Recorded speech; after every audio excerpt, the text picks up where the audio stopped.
ये है AGT live 24/7। आप सब देख रहे हैं AGT live 24/7।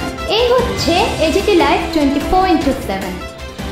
This is AGT live. আপনারা উঠে দাঁড়িয়ে তাদের অভিনন্দন জানাবেন। আমাদের বনমালীপুরের অভিভাবক এবং ত্রিপুরা রাজ্যে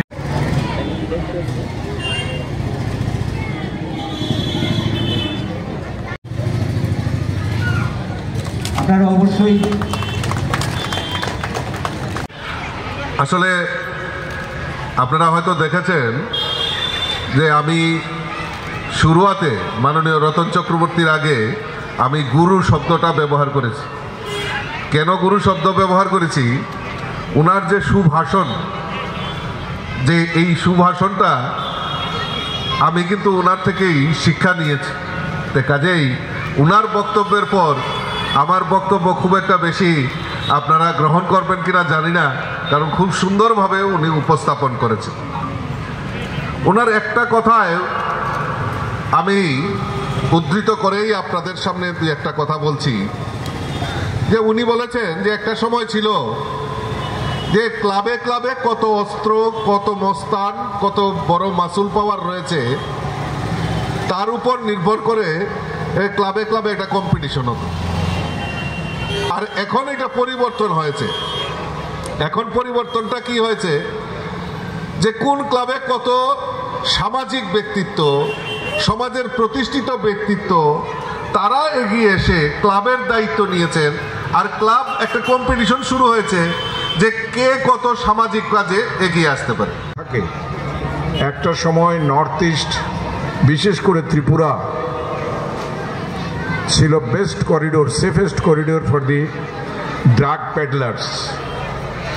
আপনারা সঠিকভাবেই আপনাদের থিম নির্বাচন করেছেন, নেশামুক্ত ত্রিপুরা, সুস্থ ত্রিপুরা।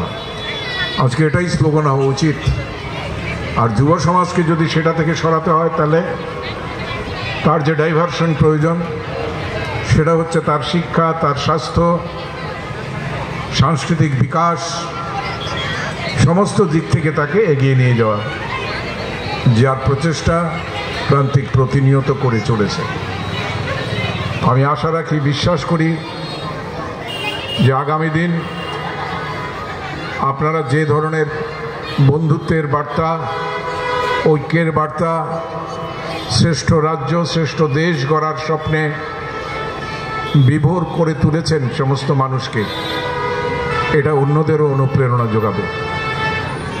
কাজে আমি সবসময় ক্লাবের সঙ্গে যোগাযোগ রাখি এবং রেখে চলব।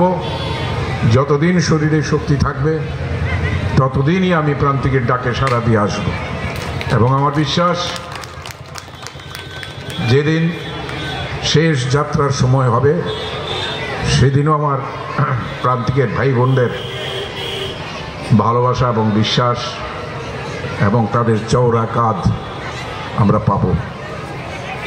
এই বিশ্বাস নিয়েই আমরা বেঁচে আছি, যে নিঃশ্বাসের মধ্য দিয়ে যে বীজ বাষ্প এতদিন ছড়িয়েছে, সেটা থেকে বের করে আমরা আনবই যুবকদের।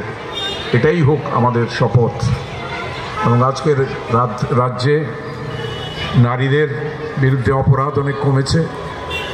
নেশামুক্তির জন্য সরকার আপ্রাণ চেষ্টা করছে, কিন্তু একা সরকারের তো সম্ভব নয়। আরক্ষা দপ্তর দিয়ে সমস্ত ক্লাব, সামাজিক প্রতিষ্ঠান, সব ধরনের শিক্ষা প্রতিষ্ঠান, সমস্ত জায়গায় এই যে সুস্বাস্থ্য গড়ার যে লক্ষ্যটা, বিশেষ করে আসন, প্রাণায়াম, যেগুলো ভারতবর্ষের চিরাচরিত শক্তির উৎস ছিল, সেগুলোর মাধ্যমে, খেলাধুলার মাধ্যমে, সংস্কৃতি চর্চার মাধ্যমে আগামী দিনগুলো আমাদের সবাই সুন্দর হোক, এই আশা আকাঙ্ক্ষা ব্যক্ত করে প্রান্তিক উৎসবের পূর্ণ সফলতা কামনা করে আমি আমার কথা বলা শেষ করলাম।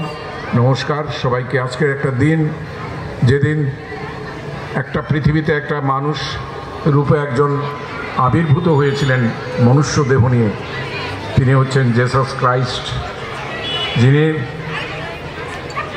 ক্রুশের উপর ঝুলেও রক্তাক্ত অবস্থায় বলতে পেরেছেন, ঈশ্বর এরা জানে না এরা কি করছে, এদের ক্ষমা করে দাও।